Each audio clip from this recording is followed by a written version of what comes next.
Voici mes recommandations pour mettre en œuvre l'outil 38, l'exercice des 5 carrés, et pour qu'il soit le plus profitable pour l'équipe à qui vous proposerez cet exercice. Ma première recommandation, c'est déjà de bien avoir en tête à quoi sert cet exercice. Il sert à faire un diagnostic du stade de développement d'une équipe. Il sert à mesurer le chemin à parcourir par l'équipe si elle souhaite aller vers plus de performance, plus d'ouverture.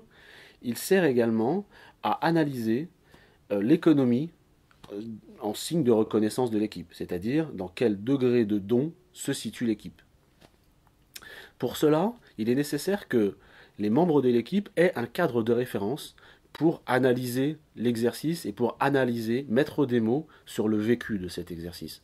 Pour cela, ma première recommandation va être de présenter très largement l'outil 29, qui est le stade de développement des équipes. Le fait que les personnes aient ce cadre de référence avant de démarrer vous permettra en tant que coach de faire un débriefing détaillé de leur niveau de développement et du chemin à parcourir. Alors, quand vous aurez présenté ces 3 stades, il sera aisé pour vous de démontrer ou de mettre les mots plus exactement sur le vécu en ayant bien en tête quelques repères. Premier repère, une équipe qui fonctionnera suivant un stade 1, qui est celui de la collection d'individus, mettra très vite en évidence un bouc émissaire. Ce sera la faute de quelqu'un. C'est vraiment le stade de la causalité linéaire et en face d'une difficulté, on cherche à qui la faute. Vous verrez le passage à un niveau 2 ou éventuellement un fonctionnement immédiat en niveau 2 lorsque vous verrez un consensus arriver assez rapidement mais sur une solution qui ne sera pas forcément la bonne. Car ce qui sera recherché, c'est plutôt l'accord et l'harmonie.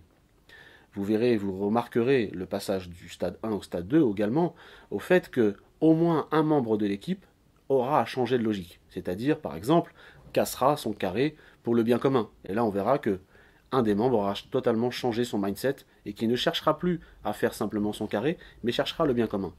Enfin, le passage au dernier stade sera très visible au fait que les personnes lèveront la tête de la table pour essayer de trouver, pour essayer de donner des morceaux de carré et avoir en tête la réussite de toute la table, et pas uniquement la leur. Ils seront ainsi sortis de la méconnaissance du don, je peux donner, les règles du jeu ne disent pas que je ne peux pas donner, et auront mis en avant d'abord le bien commun avant la réussite de leur carré à eux. J'ai personnellement eu beaucoup de plaisir à mettre en œuvre cet outil et j'espère qu'il en sera de même pour vous.